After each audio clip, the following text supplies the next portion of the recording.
பொலிவுடன் மாலை நியூஸ். மயிலாடுதுறை மாவட்டத்தில் பருவம் தவறி பெய்த மழையில் பாதிக்கப்பட்ட 980 ஹெக்டேர் சம்பா பயிர்களுக்கு தமிழக அரசு 10 கோடி நிவாரணம் வழங்குவதாக அறிவித்தும் இதுநாள் வரை வழங்கவில்லை என்றும், பயிர் காப்பீடு என்ற பெயரில் காப்பீடு நிறுவனம் விவசாயிகளை வஞ்சிப்பதாகவும், 2023-24 ஆண்டிற்கு 16 கிராமங்களுக்கு மட்டும் குறைந்த அளவே காப்பீடு வழங்கியுள்ளதாகவும் விவசாயிகள் அமைச்சர் மெய்யநாதனிடம் புகார் அளித்துள்ளனர். மயிலாடுதுறை மாவட்டத்தில் 2023-24 ஆண்டில் விவசாயிகள் 1,79,000 ஏக்கரில் சம்பா சாகுபடி செய்தனர். பயிர் காப்பீட்டு தொகையாக ஒரு ஏக்கருக்கு ரூபாய் 570 வீதம் பிரீமியம் தொகை 9,98,00,000 காப்பீட்டு நிறுவனத்தில் செலுத்தியுள்ளனர். இந்நிலையில் மாவட்டத்தில் 16 கிராமத்திற்கு மட்டும் பயிர் காப்பீடு ஒரு ஏக்கருக்கு 500, 1000, 2000 என குறைவான தொகையை காப்பீட்டு நிறுவனம் வழங்கியுள்ளது. ஒரு சில கிராமங்களுக்கு மட்டும் அதிகபட்சமாக 6,000 ரூபாய் வழங்கப்பட்டுள்ளது. இதனால் அதிர்ச்சி அடைந்த விவசாயிகள் இன்று மயிலாடுதுறை மாவட்ட ஆட்சியர் அலுவலக கூட்டரங்கில் வளர்ச்சி திட்ட பணிகள் ஆய்வுக் கூட்டத்தில் கலந்து கொண்ட அமைச்சர் மெய்யநாதனை சந்தித்து பயிர் காப்பீடு திட்டம் என்ற பெயரில் காப்பீடு நிறுவனம் விவசாயிகளை வஞ்சிப்பதாகவும், அதற்கு வேளாண் துறை அதிகாரிகள் துணை போவதாகவும் குற்றம் சாட்டி புகார் தெரிவித்தனர். விவசாயிகளுக்கு பயிர் காப்பீடு 20% வழங்க வேண்டும், இல்லையென்றால் காப்பீடு எங்களுக்கு தேவையில்லை என்றும், பாண்டிச்சேரி, ஆந்திரா, கேரளா மாநிலத்தில் வருடத்திற்கு குறுவை சம்பா சாகுபடிக்கு தலா 10,000 என 20,000 ரூபாய் வழங்குவது போல் விவசாயிகளுக்கு 20,000 ரூபாய் வழங்க நடவடிக்கை எடுக்க வேண்டும் என்று விவசாயிகள் கோரிக்கை விடுத்தனர். மேலும் கடந்த ஜனவரியில் பருவம் தவறி பெய்த மழையில் பாதிக்கப்பட்ட 980 ஹெக்டருக்கு தமிழக அரசு 10 கோடி இழப்பீடு வழங்குவதாக அறிவித்ததாக தெரிவித்த விவசாயிகள் 8 மாதமாகியும் இழப்பீடு இதுவரை வழங்கவில்லை என்றும், உடனடியாக நடவடிக்கை எடுக்க வேண்டும் என்று கோரிக்கை விடுத்தனர். உரிய நடவடிக்கை எடுப்பதாக அமைச்சர் தெரிவித்ததாகவும், நடவடிக்கை எடுக்கவில்லை என்றால் மிகப்பெரிய போராட்டம் நடத்த திட்டமிட்டுள்ளதாக விவசாயிகள் தெரிவித்தனர்.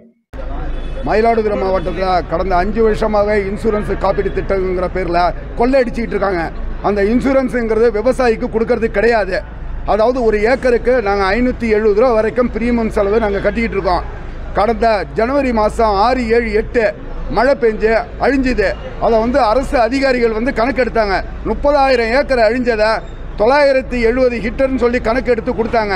மாண்புமிகு முதலமைச்சர் அந்த உடனடியாக 10 கோடி ரூபா அவங்க இஷ்யூ பண்ணுறோன்னு சொல்லி அடுத்த மாதமே அவங்க டிக்ளேர் பண்ணாங்க.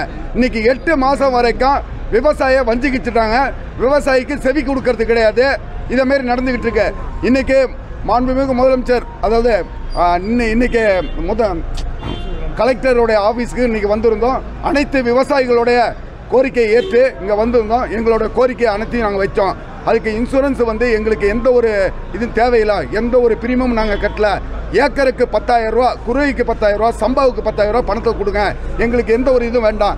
இதே Pondicherry government, Andhra government, Kerala government 3 மாநிலம் கொடுக்கும் போது நம்ம தமிழ்நாடு மாவட்டம் இங்கே கொடுத்தா என்ன?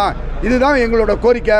நாங்கள் வேணும் வச்சுருக்கோம். ஆனால் இப்போ உள்ள இன்சூரன்ஸு காப்பீடு திட்டம் இன்சூரன்ஸ் மக்களுக்கே தெரியாத இது வரைக்கும் அவங்க 6 வில்லேஜுக்கு மட்டும் கொடுத்துருக்காங்க. மயிலாடுதுறை மாவட்டத்தில் சீர்காழி கிடையாது, கொள்ளடம் கிடையாது, செம்மனார் கோயில் கிடையாது, குத்தாலம் கிடையாது, மாயவரம் கிடையாது.